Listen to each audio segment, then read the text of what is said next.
വീഴാൻ പോകുമ്പോൾ എവിടെയൊക്കെ പിടിക്കണം എന്നൊക്കെ ഒരു തീരുമാനത്തിലെത്തണം. അല്ലെങ്കിലുണ്ടല്ലോ നമ്മൾ മൊളസ്റ്റേഷന്റെ കേസ് കൊടുക്കും. പുറം ലോകം കാണില്ല പിന്നെ. മനസ്സിലായോ? മനസ്സിലാക്കി തരാം. എന്താണ് ബിഗ് ബോസ് ചെയ്ത്. എനിക്ക് തോന്നുന്നു ഈ കഴിഞ്ഞ കൊല്ലം ഈ നടന്മാരൊക്കെ ഇതിനകത്ത് പെട്ടല്ലോ.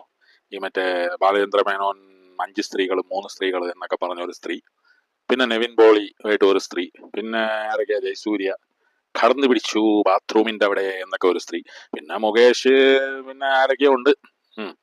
അപ്പൊ ആ ഒരു കൺസെപ്റ്റ് എടുത്തിട്ടാന്ന് തോന്നുന്നു ഇതിനകത്ത്. ഇപ്പോ ഒരു ക്ലീശ ആയിട്ടാണ് എനിക്ക് തോന്നുന്നത്. ആദ്യം മുതലേ ഈ മറ്റേ സ്ത്രീ വിഷയം, സ്ത്രീകൾ എല്ലാം പെർഫെക്റ്റ് അല്ല എന്ന് കാണിക്കാൻ വേണ്ടി മാത്രം മറ്റേ അനുമോൾ എന്തോ കണ്ടു എന്ന് പറഞ്ഞ ഒരു ഭയങ്കര ഡ്രാമയായിരുന്നു. ജിസേലും മറ്റേ ആര്യനും കൂടെ. പിന്നെ ഇപ്പൊ ഒനീല് പിടിച്ചു Mastani. Oh my god, Mastani പറയുന്നത് ലക്ഷ്മിയുടെ അടുത്ത്, ലക്ഷ്മി 50 സെന്റിമീറ്റർ തോന്നുന്നല്ലേ, 50 സെന്റിമീറ്റർ ഒരു ഗ്യാപ്പ് ഇട്ടിട്ടാണ് മറ്റേ ബസ്സിൽ പോലും യാത്ര ചെയ്യുന്നത്. പിന്നെ പുള്ളിക്കാരിക്ക് LGBT പറ്റില്ല. അതൊക്കെ വെച്ച് ഇന്നലെ എന്ന് പറയുമ്പോൾ സാറ്റർഡേ പൊരിച്ചു. പിന്നെ സൺഡേ എപ്പിസോഡ് ആകെ ഭയങ്കര രസമായിരുന്നു. എല്ലാരും മറ്റേ അവസാനം ഭയങ്കര തുള്ളിച്ചാട്ടമൊക്കെ ആയിരുന്നു. മറ്റേ ആര്യൻ ഭയങ്കരമായിട്ട് റോക്ക് ചെയ്തു എന്നൊക്കെയാണ് വെളിയിൽ ആൾക്കാർ പറഞ്ഞുകൊണ്ടിരിക്കുന്നത്. ആര്യൻ എന്താണ് കാണിച്ചത്? പൊട്ടന.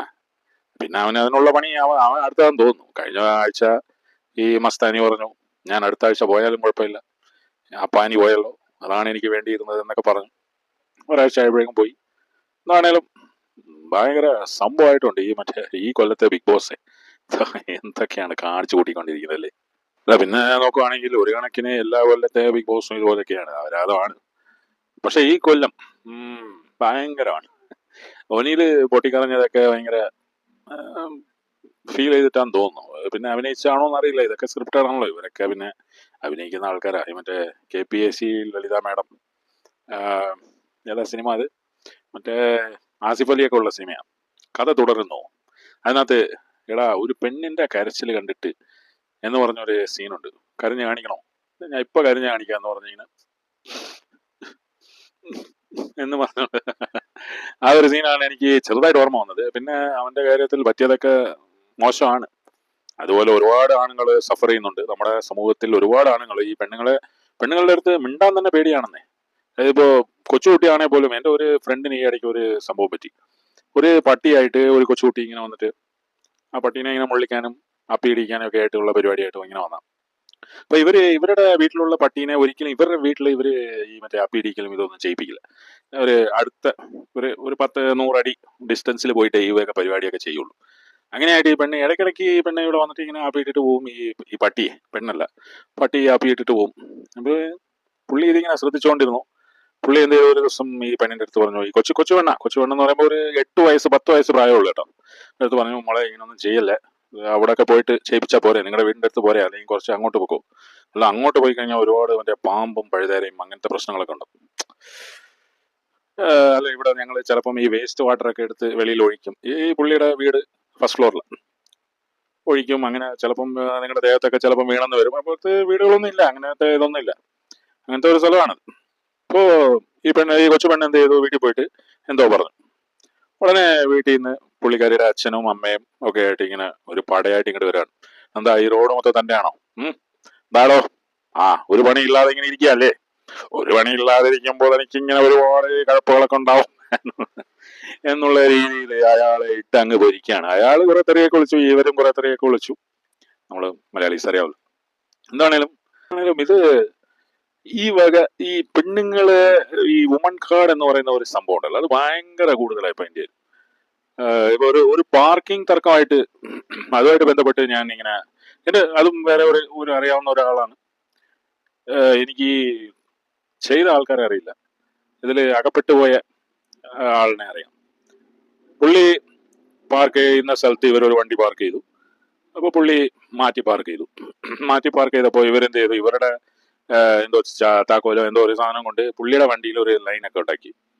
അപ്പോൾ പുള്ളി പോയിട്ട് ചോദിക്കാൻ നേരത്ത് പുള്ളി ഈ മറ്റേ എതിർ ടീമിന്റെ മോള് മാത്രമേ ഉള്ളൂ, അവർക്ക് 10-15 വയസ്സം കണ്ടു. 15 വയസ്സ്. അവര് ആ കേസ് അങ്ങ് ബോക്സോ ആക്കി മാറ്റി. ആ പെണ്ണ് ശരിക്കും തെറിയൊക്കെ പറഞ്ഞു ഇയാളെ. നിന്റെ അപ്പൻ്റെ അവിടെ പാർക്കിംഗ് അതായതാണ് 15 വയസ്സുള്ള പെണ്ണ് അങ്ങനെയൊക്കെ പറയുമ്പോൾ ഈ പ്രായമുള്ള ആൾക്ക് എന്ത് വേണേലും ഫീൽ ചെയ്യുമല്ലോ. പുള്ളിക്ക് ഫീൽ ചെയ്തു. പുള്ളി പറഞ്ഞു ഇങ്ങനൊന്നും പറയരുത് മോളെ എന്നൊക്കെ പറഞ്ഞു പോയി. ക്യാമറയിൽ മറ്റേ വോയിസ് ഒന്നും ഇല്ല, പുള്ളി ഇങ്ങനെയൊക്കെ കാണിക്കുന്നുണ്ട്, അത് മാത്രമേ ഉള്ളൂ. അത് വെച്ചുകൊണ്ട് ഇവര് പോലീസിന്റെ അടുത്ത് കംപ്ലൈന്റ് ചെയ്ത് പോക്സോ എന്ന് പറയുമ്പോൾ ഉടനെ പിടിച്ച് ഇയാളെ അകത്തിട്ടു. ഇയാള് 10-15 ദിവസം മാറുന്നു, പിന്നെ മറ്റേ ബെയിലും കാര്യങ്ങളൊക്കെ മൂവ് ചെയ്തു. അപ്പൊ അങ്ങനത്തെ ഒരു പ്രശ്നങ്ങളൊക്കെ ഉണ്ട്. പക്ഷെ എനിക്കിത് ഈ ബിഗ് ബോസ് കാണുമ്പോൾ എനിക്ക് ഈ കൊല്ലം എന്താ തോന്നുന്നത് വെച്ചാൽ ഇത് ഈ നടന്മാർക്ക് വേണ്ടി മാത്രം സ്ക്രിപ്റ്റ് ചെയ്ത സംഭവമാണെന്നുള്ള ഒരു ഫീലിംഗ് എനിക്ക് വരുന്നുണ്ട്. എന്താണെന്ന് വെച്ചാൽ അത് തന്നെ ഇങ്ങനെ റിപ്പീറ്റ് ചെയ്തുകൊണ്ടിരിക്കുക. ആദ്യം മറ്റേ ആര്യൻ, അനുമോള്, ഇപ്പൊ മസ്താനി, അതിന്റെ ഇടയിൽ മറ്റേ LGBT-യുടെ ഒരു പ്രശ്നം ഉണ്ടായിരുന്നു, നോറയും മറ്റേ പെണ്ണുമായിട്ട്. അപ്പൊ അതൊക്കെ വെച്ച് ലക്ഷ്മിയെ പൊരിക്കുകയാണ്. ലക്ഷ്മി എന്ന് പറയുന്ന ഒരു വേസ്റ്റ് സാധനമാണ്. UK ആണ്, അതാണ് ഇതാണെന്നൊക്കെ പറയുന്നുണ്ടെങ്കിലും അത് സമൂഹത്തിൽ എന്താ സംഭവിക്കുന്നതെന്ന് മനസ്സിലാക്കാതെ ഇവളൊക്കെ എങ്ങനെ ഒരു സിനിമയിലൊക്കെ അഭിനയിച്ചു എന്നുള്ളതൊക്കെ എനിക്ക് അഖിൽ മാറാന്റെ സിനിമയിലൊക്കെ ഉണ്ടെന്ന് തോന്നുന്നു ഇവളല്ലേ, എന്തോ മറ്റേ മുള്ളംകൊല്ലിയോ, ഇവളായിരിക്കും ചിലപ്പം. അതാണെങ്കിലും ബിഗ് ബോസ് രസമായിട്ട് പോകുന്നുണ്ട്. ഈ കൊല്ലം കുറച്ച് റേറ്റിംഗ് ഒക്കെ ഒന്ന് പിടിച്ചെടുക്കാൻ വേണ്ടിയിട്ടുള്ള ശ്രമമാണെന്ന് തോന്നുന്നു. പക്ഷെ റേറ്റിംഗ് ഇപ്പോഴും 3.9 IMDb-യിൽ.